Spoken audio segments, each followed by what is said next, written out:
नमस्कार दोस्तों। उम्मीद करता हूँ कि आप सब बढ़िया होंगे। आज हमारे साथ तीन ऐसे स्टूडेंट हैं जिनका जर्नी जो है वो एक मीडियम लेवल से स्टार्ट होता है, या फिर यूं कह सकते हो कि बैक बेंचर्स थे और आज प्रेजेंट टाइम में किसी अच्छी पोस्ट पर पहुंचने के बाद ये आप लोगों के साथ रूबरू हो पा रहे हैं।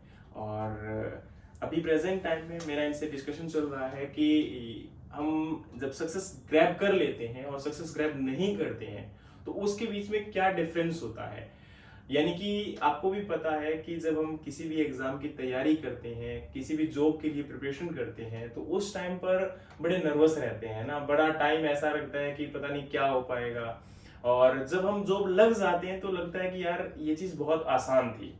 तो वही बात इनसे मैं पूछना चाहूंगा कि आपकी इस जर्नी को पार करने के बाद अभी आप कैसा महसूस कर पा रहे हैं। अब इसमें बहुत बढ़िया महसूस हो रहा था। बहुत बढ़िया। हाँ, हाँ भाई, बहुत बढ़िया। बहुत बढ़िया। हाँ जी सर, बहुत बढ़िया तो महसूस हो ही रहा है सर, मेहनत का फल मिल गया। हाँ, मेहनत का फल मिल गया, उससे अच्छी बात क्या हो सकती हाँ है। जी। ठीक है। अच्छा, एक चीज मुझे बताइए कि जैसे अभी प्रेजेंट टाइम में आप लोगों को बता दूं कि ये शिव हैं और अभिषेक और साहिल शर्मा, ये तीनों ही जो है एक ही गांव से बिलोंग करते हैं और एक ही कॉलेज, एक ही स्कूल और एक ही कोचिंग इंस्टीट्यूट इन्होंने ज्वाइन किया हुआ था। और अभी तक एक ही साथ में पढ़ते हुए एक ही रूम के अंदर और एक ही जॉब को इन लोगों ने ग्रैब किया। तो ये सबसे बड़ी चीज होती है, क्योंकि जब हमारे साथ के लोग जो हमारे साथ बचपन से हैं और वो जब एक ही जॉब में लग जाते हैं तो ये बहुत बड़ी बात होती है। और आई थिंक सो आप लोगों को भी महसूस हो रहा होगा इसमें कुछ। Yes Yes, sir, sir, definitely. यही मेन बात। तो घर पे भी बात चलती है तो ये होता है कि सबसे बढ़िया बात यही है कि तीनों का इकट्ठा हो गया एक साथ। हाँ, मतलब ये नहीं कि वो कहते हैं ना कि जैसे वो थ्री इडियट वाली कहानी वो तुम्हारे साथ वही चल रही थी कि है ना, कहीं एक दोस्त का हो जाए, है ना, अपना नहीं होता कोई बड़ी बात नहीं है, लेकिन दोस्त का हो जाए और मेरा ना हो तब दिक्कत थी ना। Yes, sir. लेकिन तीनों का एक साथ में होना तो वो कहीं ना कहीं माइंड के अंदर जो एक दूसरे दोस्त के प्रति जलन है वो भी शायद कभी नहीं देखने को मिली। And that is the great thing. बाकी इन तीनों को काफी टाइम से 2 साल से हम ऑब्जर्व कर रहे हैं और 2 साल से मैं खुद इनको देख रहा हूँ। इनका बॉन्डिंग जो है वो काफी अच्छा रहा है और वाकई में सराहनीय है, क्योंकि आज प्रेजेंट टाइम में ऐसी दोस्ती नहीं मिलती है और खासकर एक लंबे टाइम तक एक दूसरे के साथ टिके रहना, ये भी सबसे बड़ी बात होती है। चलिए अब इनकी जर्नी के बारे में स्टार्ट करते हैं। तो सबसे पहले आप लोग ये बताओ कि यहाँ तक पहुंचने में जो आपका स्ट्रगल रहा है उसमें क्या कहानी है, मतलब इनिशियल से बताइए, जब से आपका कॉलेज स्कूलिंग और उसके बाद अभी प्रेजेंट टाइम में आपका प्रिपरेशन। सर स्कूलिंग तो हमारी इकट्ठी हुई है जैसे आपने बताया। जी 2020 में सर हमारी ग्रेजुएशन हुई थी। जी वहाँ पे हमारे सीनियर थे, उन्होंने बताया था एग्रीमेंटर्स के बारे में। जी। तो हमने यूट्यूब पे भी देखा उसके बाद। तो लेकिन कॉलेज की जो लाइफ थी उसमें, कॉलेज में मतलब क्या सीखा कॉलेज, क्योंकि ये मैं तीनों एक साथ में हूँ इसलिए पूछ रहा हूँ ना कि तुम्हारा क्या इंटरेस्ट रहा कॉलेज, मतलब कैसे तुम लोगों ने स्पेंड किया। सर कॉलेज टाइम में सर हमारा प्राइवेट कॉलेज से था, हमारा BSc agriculture G. Patiala. Sir हमने बीएससी को कंप्लीट किया था सर वहाँ जी। पे। प्राइवेट कॉलेज था सर, वहाँ पे फैकल्टी मतलब ठीक थी, लेकिन हमें इतना बेसिक नॉलेज फिर भी हमें नहीं गेन कर पाए थे कि आगे जो कॉम्पिटिटिव पेपर्स होते हैं, जितने भी एग्ज़ाम्स होते हैं, उनकी हम अच्छे से तैयारी कर पाएँ। तो फिर हमने जब हमारी ग्रेजुएशन कंप्लीट हुई थी तो हमने यही सोचा था कि अगर कंपटीशन की तैयारी करनी है तो फिर किसी इंस्टीट्यूट में तो जाना ही पड़ेगा। तो फिर उसके बाद से सर और वैसे भी कॉलेज लाइफ में कहाँ पढ़ पाते हैं। हाँ ये भी कितने मतलब क्लासेस कितनी लगाते थे। बहुत कम थी सर। और डेली का आना जाना था पटियाला, तो कभी आ रहे हैं कभी जा रहे हैं, हफ्ते में 1 दिन 2 दिन 3 दिन बस यही होता था सर। हम कई बार से लेट अगर एक भी छुट्टी मार रहे तो दोनों भी मार ही रहे हैं सर, ऐसे चलता था। हाँ वो होता ना। तीनों की प्रेजेंट भी इकट्ठे लग रही थी और एब्सेंट भी इकट्ठे लग रही थी। और हाँ, ये सबसे बड़ी चीज होती है, जब तीन साथ में थे तो एटलीस्ट ये चीज है ना। ठीक है। अच्छा ये बताओ कि जैसे ही आप कॉलेज से निकलते हो तो कॉलेज के टाइम पर आपका क्या था, मतलब आपने कुछ बनने के लिए सोचा हुआ था, नहीं सोचा हुआ था अभी मुझे किस लाइन में जाना है। सर पहले तो सर इतना नहीं पता था ना, कॉलेज में कोई गाइडेंस देने वाला था। जी। लास्ट ईयर में आगे पता लगा था कि बीएससी एग्रीकल्चर के बाद हम क्या क्या कर सकते हैं। अच्छा। तो फिर एएफओ के बारे में पता लगा। ठीक है। फिर कुछ बच्चे इतना ज्यादा नहीं पता था, बस एएफओ का ही पता था, उसके अच्छा। अलावा कोई और एग्जाम का नहीं पता था। अच्छा, एएफओ के अलावा कोई एग्जाम का नाम भी नहीं पता था। और ठीक है। तो उसके बाद जैसे अब मान के चलिए आप स्टार्ट करते हो अपनी जर्नी, तो उसमें क्या रोल रहा, कैसे आपने स्टार्ट किया उस चीज को? सर स्टार्ट तो थोड़ा स्लो ही हुआ था सर हमारे, जैसे मैंने बताया कि 2020 में ग्रेजुएशन के बाद सर हम यहाँ पे आए।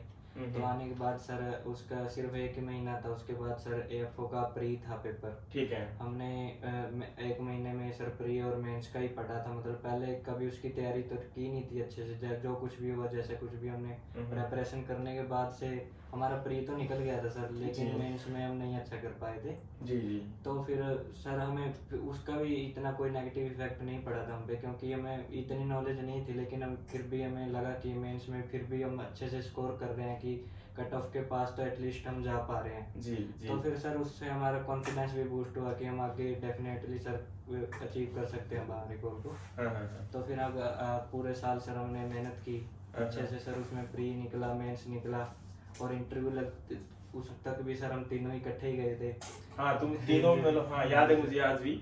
एक्चुअली मैं आपको बता दूं कि ये अभी तक 2 AFO के मेंस क्लियर कर चुके हैं, वो भी तीनों एक साथ में, और तीनों ही 2 बार AFO के इंटरव्यू में बैठ चुके हैं, और तीनों ही एक बार, सबसे पहले जब ये आए थे यहाँ पर तो AFO के प्री के एग्जाम में तीनों पास हुए थे, लेकिन मेंस के एग्जाम में तीनों फेल हुए थे।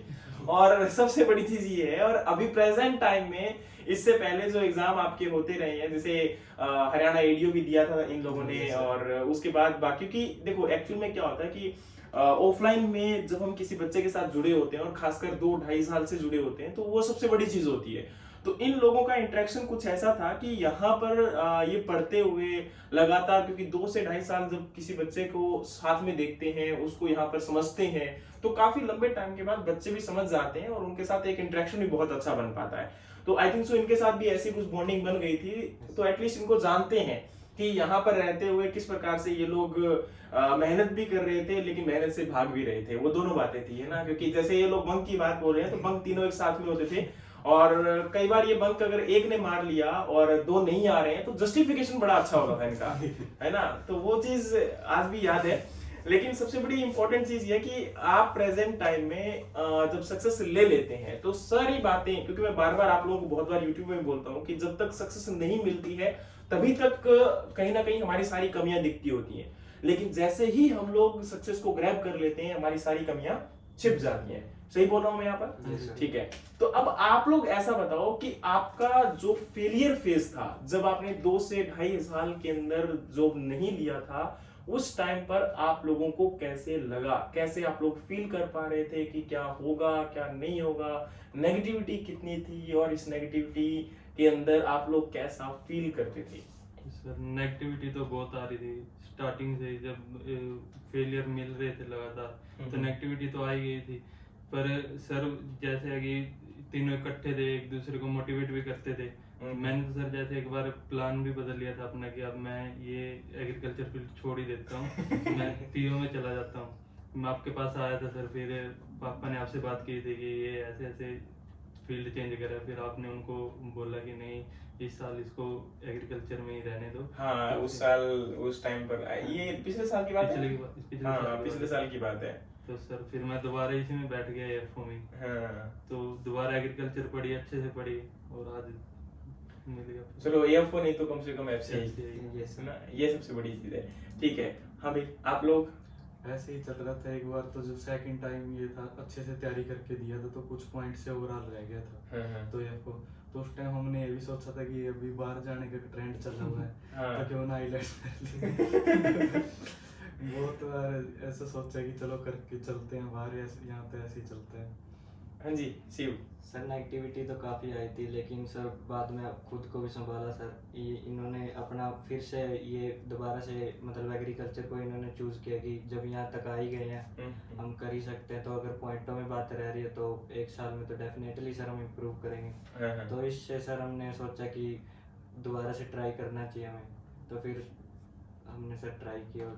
एक सर सबसे मेन बात ये है सर, टाइम टाइम पे गाइडेंस मिलती रही। गाइडेंस का बहुत बड़ा रोल होता है सर कि कोई भी एग्जाम क्लियर करने में गाइडेंस, कंटेंट और टाइम जो हम लगातार विजन करते हैं सर, ये चीज़ें बहुत जरूरी होती हैं। वैसे मैं आप लोगों को एक बात बताना चाहूंगा कि ये लोग जितना यहाँ शर्मा रहे हैं उतना है नहीं, ठीक है। ये मतलब उस ढीठ पड़े के अंदर पले हुए हैं जिसका आप लोग सोच नहीं सकते हो। लेकिन यहाँ जो कंडीशन है इनकी, ये कैमरा देखकर इन लोगों को लग रहा है ऐसा, ठीक है। तो पहले तो आप लोग जिस कंडीशन में आप लोग इनको बताना चाहते हो ना, जो इनको वाकई में बोलना चाहते हो दिल से, है ना, कि फेलियर के टाइम पर जो आपकी कंडीशन है और उस टाइम पर आप क्या फील करते हो और कैसे महसूस होता है, वो इनको बता दो सबसे पहले तो, क्योंकि ये वाकई में सुनना वो चाहते हैं। हाँ शिव। डेफिनेटली सर, हाँ, कोई ना कोई के टाइम पे हमारा मन बिल्कुल भी नहीं होता। अगर कोई भी मतलब बोल भी रहा है हमें कि आपका हो जाएगा इतने आगे तक अगर आप गए हो, हाँ। लेकिन सर फिर भी एक बार कहीं ना कहीं मन सर नहीं मानता है अपना। हाँ। तो फिर सर हमने जब रिजल्ट आया था उसके 1-2 महीने तक सर हमने ब्रेक लिया था जी। तो फिर मुझे अब भी याद है आपका फोन आया था हमारे पास कि आप मतलब इतनी लेट हो गए हो अभी तक नहीं आए। तो फिर मैंने यही बोला था कि सर कल परसों तक आ रहे, लेकिन फिर भी हम सर काफ़ी दिन बाद आए थे। तो आपने डांटा भी था, लेकिन फिर आपने ये भी गाइड किया था कि जो बच्चे हैं काफ़ियों को एग्जाम्पल भी दिया था आपने कि इतने इतने सालों के बाद वो सक्सेसफुल हुए थे सर डेफिनेटली। तो सर हमने भी देखा था कि जो हमारे साथ में पढ़ते थे बच्चे कई कई सालों से सर वो तैयारी कर रहे थे। अब जैसे 2 साल में ऐसा तो नहीं था कि सबका सिलेक्शन हो रहा था, लेकिन काफ़ी बच्चों का हो रहा तो उनको देख कर लगा कि डेफिनेटली सर हमारा भी कुछ हो सकता है। और सर जो गांव में भी सर जैसे जाते थे तो जब 2 साल हो गए तो लोग कहने लग गए थे कि ये तो वहाँ पर मौज मस्ती कर रहे हैं, पढ़ाई कम कर रहे हैं। और अब वही लोग जो है उसको उल्टा बोल रहे हैं कि ये तो पढ़ते ही बहुत थे वहाँ पे। तो वही मैं आपको 2 मिनट पहले ही बोल रहा था ना कि जब हमारी सक्सेस हो जाती है तो उसके बाद हमारी कमियां छिप जाती हैं और हम टोटली मतलब जो बातें हमारे अगेंस्ट में थी वो सारी क्या हो जाती हैं, साथ में हो जाती है ना। वो जो लोग हमारे अगेंस्ट में थे वो सारे फेवर में हो जाते हैं। और यही सबसे बड़ी चीज होती है सक्सेस की। देखो सक्सेस का नाम यही होता है कि वो ना सब चीजों को बदल देती है। सक्सेस के बाद आपके सारे जो पीछे के फीडबैक होते हैं सब बदल जाते हैं। आपको अगर किसी टीचर ने बुरा भी बोला हुआ ना, उसको फोन करके पूछेगा, वो बोलेगा ये तो मुझे लग रहा था कि तू कहीं ना कहीं निकल जाएगा, है ना। तो ये सबसे बड़ी चीज है। किसी रिलेटिव को फोन करके पूछना जो इसने कभी गाड़ी निकाली होगा ना, वो बोले मुझे तो पक्का ऐसा लग रहा था कि सबसे बढ़िया यही है ना। ठीक है, चलिए अभी प्रेजेंट टाइम में जैसे आप लोग इस एग्जाम के लिए प्रिपेयर हुए और एग्जाम को दिया आप लोगों ने, तो अब मुझे ये बताओ कि इन बच्चों को आप क्या गाइड करना चाहोगे, कैसे मतलब प्रिपरेशन के दौरान जो है अपना प्रिपरेशन करें, स्ट्रेटजी बनाएं। क्योंकि वैसे तो मैं स्ट्रेटजी में बिलीव ये करता हूँ कि अपनी खुद की होती है, लेकिन फिर भी एक, क्योंकि बच्चों के बीच में जब तुम होते हो तो बच्चे आपस में कुछ ना कुछ बातें बोलते हैं कि क्या मैंने ऐसा लैग किया जो तुम लोगों को नहीं करना चाहिए। सर मैं तो यही बोलना चाहूँगा कि सबसे पहले सर कंसिस्टेंसी मेंटेन करनी चाहिए अपन जी। अगर हम टाइम के पंचुअलिटी रखेंगे सर, ये नहीं हो कि वो ये फिक्स मत करो कि मतलब सुबह ही पढ़ना है, वो हम अपने कंफर्ट के अकॉर्डिंग पढ़ो, लेकिन पढ़ना जरूर है सर जी। अगर उसको हम छोड़ देंगे तो डेफिनेटली सर काफ़ी दिन के बाद अगर हम पढ़ाई छोड़ देते हैं तो सर लाइब्रेरी में बैठा नहीं जाता उतने घंटे जितनी सीटिंग पहले होती थी। जी, ये जो तेरे साथ हुआ था। हाँ जी सर। हाँ तभी बोल रहा हूँ सर। तो सर ये कंसिस्टेंसी सर सबसे बड़ी रोल अदा करती है सर इस चीज में। ठीक है। और सर सबसे बड़ी बात है किसी कंटेंट पे भरोसा करना सर। हाँ। जैसे अगर हम कई बार देखते हैं सर फेलियर मिल जाता है, हम ऐसे इधर उधर मतलब कंटेंट बहुत सारे इकट्ठा कर लेते हैं। पर फिर हम उसको पढ़ते हैं तो बाद में फिर नहीं क्लियर होता। सबसे सर हमने जैसे हमारी स्ट्रेटेजी तो यही थी कि जो हमारे पास कंटेंट है हम उसी को रिवाइज करें ज्यादा से ज्यादा। जितनी बार रिवीजन करोगे उतना बढ़िया, जितना रिवीजन करोगे उतना बढ़िया होगा। और किसी एक चीज को, एक जगह से किसी चीज को फॉलो करो, वहां से स्टार्ट करो। हाँ, ये तो देखो बार बार यार तुम लोगों को हमेशा बोलते हैं ना कि देखो इनकी सबसे बड़ी चीज एक थी, क्योंकि प्रेजेंट टाइम में मैं ये बात बोल सकता हूँ और बड़े शिद्दत के साथ बोल सकता हूँ, क्योंकि रीजन क्या था, ये लोग ना मानते बहुत थे। किसी भी चीज को बोला गया इनको तो ये लोग उस पर स्टिक थे। ठीक है, इनको अगर डांट के भी बोला तो इन लोगों ने कभी आज तक क्योंकि देखो कहीं ना कहीं बहुत बड़े कोई नहीं होता है, लेकिन एक चीज होती है जिसको हम रिस्पेक्ट बोलते हैं। तो वाकई में इन लोगों ने, ये इनकी मैं तारीफ नहीं कर रहा हूँ, वाकई में जो कंडीशन, जो चीज मैंने फील की वो आपको बता रहा हूँ कि इनको कभी भी मैंने आज तक एक सिंगल लाइन कहीं से अलग से पढ़ते हुए नहीं देखा था।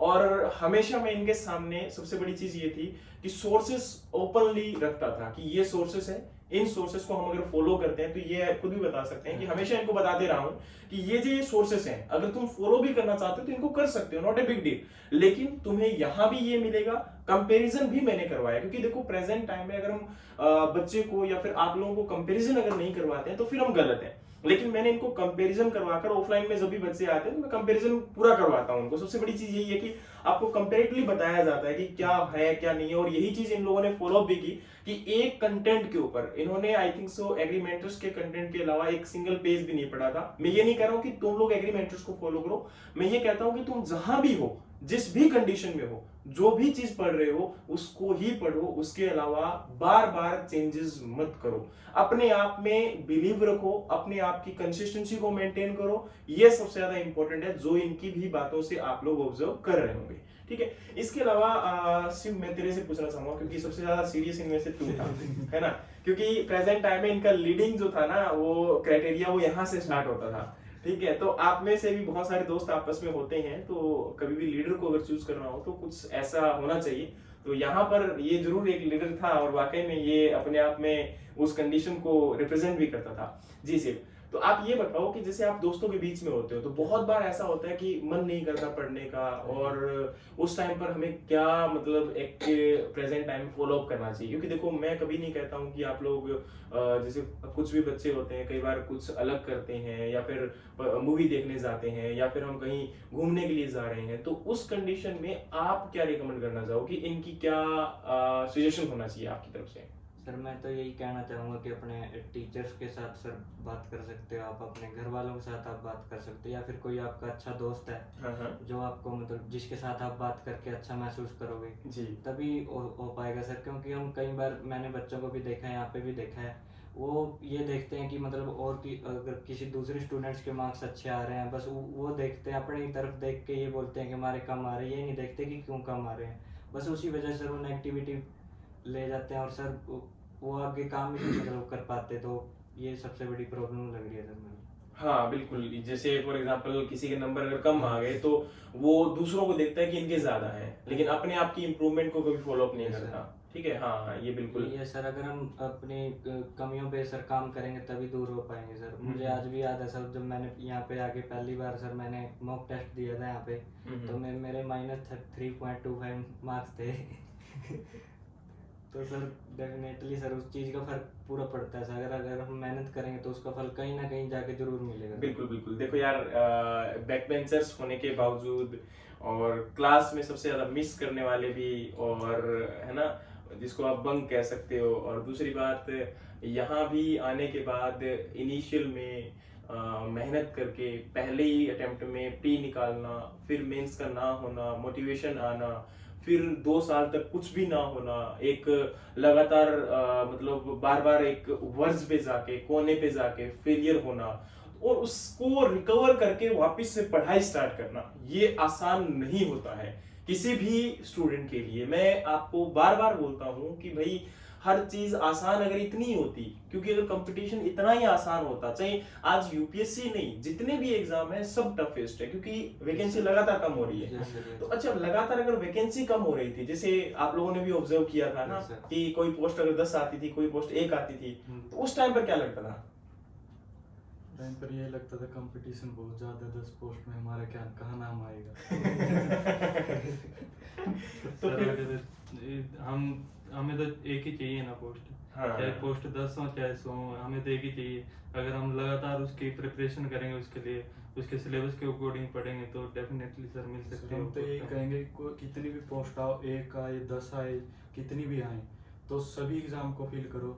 उससे एक तो आपको एक्सपीरियंस मिलता है और करंट में क्या चल रहा है, क्या हमें पढ़ना चाहिए, क्या इंपॉर्टेंट है, उन चीज़ों का पता लगता है। जी बिल्कुल।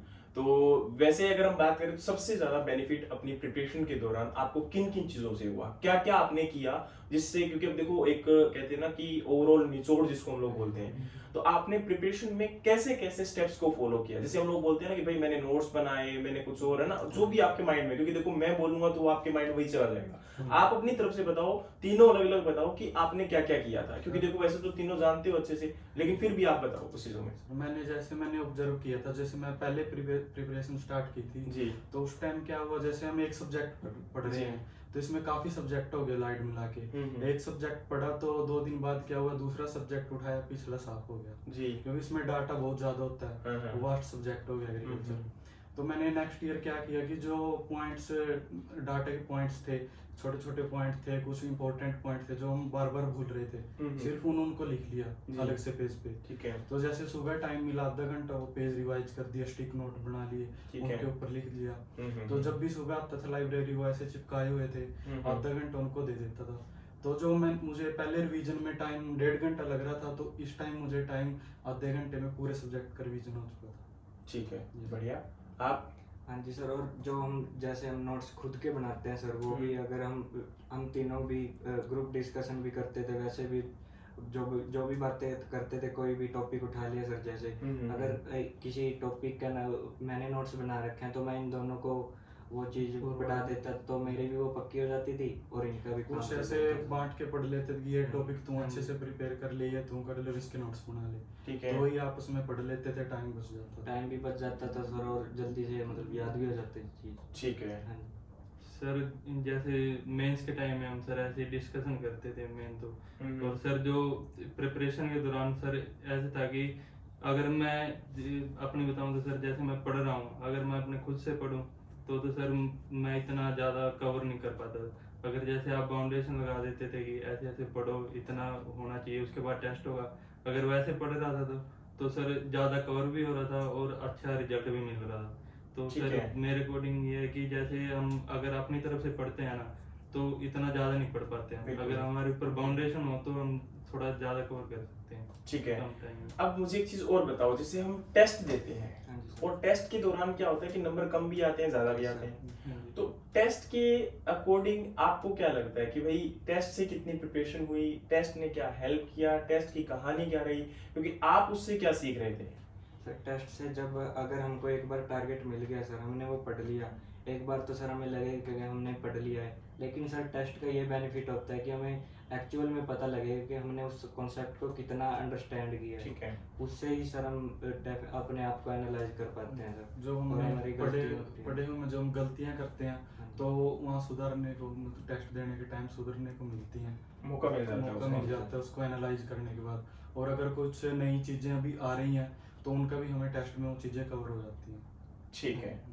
अच्छा, एक चीज और बताइए कि प्रेजेंट टाइम में जैसे हम प्रिपरेशन कर रहे हैं, प्रिपरेशन करने के दौरान माइंड नेगेटिव हुआ, माइंड नेगेटिव होने के बाद एक बार फिर से रीबूस्ट करके हम दोबारा तैयारी करते हैं, तो आपको क्या लगता है कि भाई जो प्रीवियस साल में आपने पढ़ लिया उन बुक्स को आप दोबारा क्यों पढ़ोगे? मन नहीं करता है, लेकिन फिर भी उसको कैसे पढ़ें? क्योंकि देखो यार, एक बुक को मान के चलिए, मेरे पास ये फॉर एग्जाम्पल कोई भी बुक है ना, मैंने इसको पढ़ा, इस बुक को पढ़ने के बाद ऐसे लगता है कि जैसे यार ये तो कंप्लीट में पढ़ चुका हूँ 2-3 बार, तो फिर भी इसको कैसे पढ़ें और कैसे इसके ऊपर तैयारी करें? सर इस बुक को सर हम बाद में जब हम पढ़ने का सर मोटिवेशन तभी मिल पाता है जब हम टेस्ट देते हैं और हमें खुद को पता चलता है कि हमने ये चीज पढ़ रखी थी लेकिन हम अटेम्प्ट नहीं कर पा रहे हैं, भूल गए हैं। उसके बाद सर हम वो जो हमारे नोट्स होते हैं, बुक होते हैं, जो भी डाटा होता है सर, उसको सर हम पढ़ते हैं। और ऐसा नहीं है कि सारा ही भूल जाते हैं हम, अगर जैसे नया डाटा आ गया वो चीज़ तो हम साथ में करते हैं, जो हमने बुक पहले कर रखी है या हमने बिल्कुल याद भी अगर कोई भी चीज़, तो सर डेफिनेटली वो 100% तो नहीं रहती सर माइंड में। उसको ऐसा कर सकते हैं हम कि पार्ट में तोड़ के उसको, अगर मतलब कुछ टाइम निकाल करके उसको थोड़ा थोड़ा करके हम पढ़ सकते हैं सर, तो ताकि वो रिपीट भी होती रहे हमारे वो माइंड में भी रहे वो चीज़। और रिवीजन की क्या इंपॉर्टेंस है? रिवीजन सबसे ज़्यादा जरूरी है सर कॉम्पिटिटिव एग्जाम में सर, क्यों जो रिवीजन से सर एक तो हमारा जो भी पढ़ा होता है वो पक्का हो जाता है, दिमाग में बैठ जाता है अच्छे से। और सर रिवीजन, जितने बार रिवीजन करके हम टेस्ट देते हैं उतने ही नंबर हमारे बढ़ते जाते हैं टेस्ट में। ठीक है। अच्छा, एक चीज मुझे और बताओ कि सब चीजें चलो ठीक है, अब सिलेक्शन हो गया, और सिलेक्शन होने के बाद जो फील है, अब तुम क्योंकि प्रेजेंट टाइम में यहाँ आते हो और अपने साथ के स्टूडेंट जिनका नहीं हुआ उनसे जब मिलते हो तो माइंड में क्या एक गैप रहता है? नहीं सर, गैप तो कुछ नहीं होता, लेकिन नहीं सर, एक चीज जिसको गैप का मतलब ये नहीं बोल रहा हूँ कि उनसे मतलब हम कोई दुश्मनी पा लेते हैं, मेरा कहने का मतलब ये है कि जब उनको कई बार उनको लगता है कि कैसे सिलेक्शन लिया, तो मन में क्या फील करते हैं हम कि किस प्रकार से अब उनको बताएंगे, क्या बताएंगे उनको, क्या उनको ऐसा करें कि भाई उनका भी सिलेक्शन हो जाए?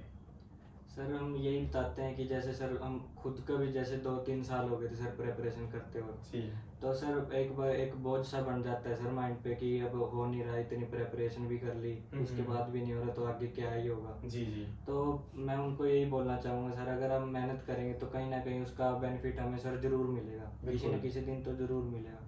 तो सर उन्हें अपने मतलब नेगेटिव कम से कम होकर के अपने जो तैयारी है उसको कंटिन्यू करना चाहिए सर। ठीक है। अब आप लोगों को एटलीस्ट सिलेक्शन होने के बाद ज्वाइनिंग मिल चुकी है, आई थिंक सो। और ज्वाइनिंग एक की पंजाब में है, नहीं 2 की पंजाब में है और एक की हरियाणा में है, ठीक है ठीक है। चलो यहाँ अलग कर दिया इन लोगों ने ना। भाई एफसीए वालों इनकी सुनो। इनको अलग मत करो यार, ठीक है, इनका प्यार है। ठीक है। अच्छा, प्रेजेंट टाइम में अगर हम बात करें तो सबसे ज़्यादा इम्पोर्टेंस होती है दोस्ती की, और वो आपकी बनी भी हुई है और अच्छी है कि बरकरार रहे। आने वाले टाइम में भी हम इसी प्रकार से देखना चाहते हैं। अच्छा, अब प्रिपरेशन कुछ कंटिन्यू है या फिर छोड़ चुके हो? नहीं सर, कंटिन्यू है प्रिपरेशन तो। अब आपको क्या लगता है कि कहाँ और किस प्रकार से एग्जाम, मतलब कौन कौन से देने चाहिए आपको? फिर जैसे एडी हो गया, ठीक है। और एफसीआई में भी जो मैनेजर वगैरह की एग्जाम बिल्कुल। होगी उनकी कंटिन्यू प्रिपरेशन करें। और सर साथ में जो एफसीए में इंटरनल एग्जाम होते हैं 2-3 साल के बाद, हाँ। उनकी प्रिपरेशन साथ के साथ करेंगे सर। ठीक है। थैंक यू सो मच कि आप पहुँचे और इनके साथ और हमारे साथ कुछ टाइम अपना दिया, और भगवान करे, क्योंकि देखो उससे पहले तो वही वाली बात आ गई कि जैसे यहीं बैठे रहते थे कि सर है ना, और आज बोल रहे हो सर थैंक यू। तो ऐसी बात नहीं है, वाकई में अपना टाइम निकालना, क्योंकि एक बार जॉब जब लग जाती है तो उसके बाद अपनी फैमिली का जो टाइम होता है, बस इतनी बात मैं बोलना चाहूँगा कि जब भी जॉब लग जाते हो तो जॉब लगने के बाद एक टाइम पीरियड जो आपके पास बचा हुआ होता है, उस टाइम को जितना एंजॉय कर सकते हो उतना आपको एंजॉय करना चाहिए, ठीक है। क्योंकि अभी प्रेजेंट टाइम में वो मौका है जिस टाइम पर आप बिल्कुल एंजॉयमेंट कर सकते हो, लेकिन उसके बाद आपके पास टाइम नहीं होगा। आप लोग है ना, केवल और केवल जॉब का जो चक्कर होगा 99 का, उसमें घुस जाओगे, और जिस दिन शादी हो गई, अभी तो नहीं हुई ना तीनों की, बस तीनों की जिस दिन हो गई उसके बाद तो फिर आपका कंटिन्यू हो ही जाएगा ना, ठीक है। और बाकी भाई मिलते रहना, और किसी प्रकार की अगर रिक्वायरमेंट हो जरूर बताइएगा। बाकी भगवान से दुआ है कि तुम लोग अच्छी पोजीशन पर जाओ, अच्छी जगह पर सिलेक्शन लेकर जाओ, ठीक है। और थैंक यू सो मच साथियों आप लोग से जुड़ने के लिए। लेकिन एक चीज़ बहुत इंपॉर्टेंट है कि मेहनत करें, मेहनत के साथ आप सब कुछ ग्रैब कर सकते हो, ईच एंड एवरीथिंग। इन लोगों ने भी कुछ मेहनत की और आज यहाँ तक ये पहुंचे हैं, तो आप भी कर सकते हो, आप भी आगे जा सकते हो। लेकिन सबसे ज़्यादा इंपॉर्टेंट है मेहनत करना, हार्ड वर्क करना, पेशेंस रखना, कंसिस्टेंटली वर्क करना, और अपने माइंड को नेगेटिव ना होने देना। क्योंकि आज ये लोग अगर सक्सेस ग्रैब करके आपके सामने बैठे हैं, बिल्कुल एक बैक बेंचर्स होते हुए, ये कोई मैं इनकी मतलब वो नहीं कर रहा हूँ, बुराई नहीं कर रहा हूँ, इनकी सच्चाई है और ये वाकिफ है। क्योंकि मुझसे जब कहते हैं ना कि कोई इंसान जुड़ा हुआ होता है, तो ये तो बहुत लंबे टाइम से जुड़े हुए हैं और उस कंडीशन से जुड़े हुए हैं जिनको बारे में बहुत कुछ जानता हूँ। तो इसलिए इनके बारे में एक एक बात आपको बता सकता हूँ कि ये मेहनत करके आज अगर यहाँ तक पहुंचे हैं, तो तुम लोग भी मेहनत करके कहीं भी जा सकते हो। अपनी मेहनत, आपकी स्टडी कभी भी जाया नहीं जाएगी, कभी भी वेस्ट नहीं जाएगी, ये हमेशा आपको कुछ देकर जाएगी। इसी के साथ अलविदा। Thank you so much. जय हिंद, जय भारत।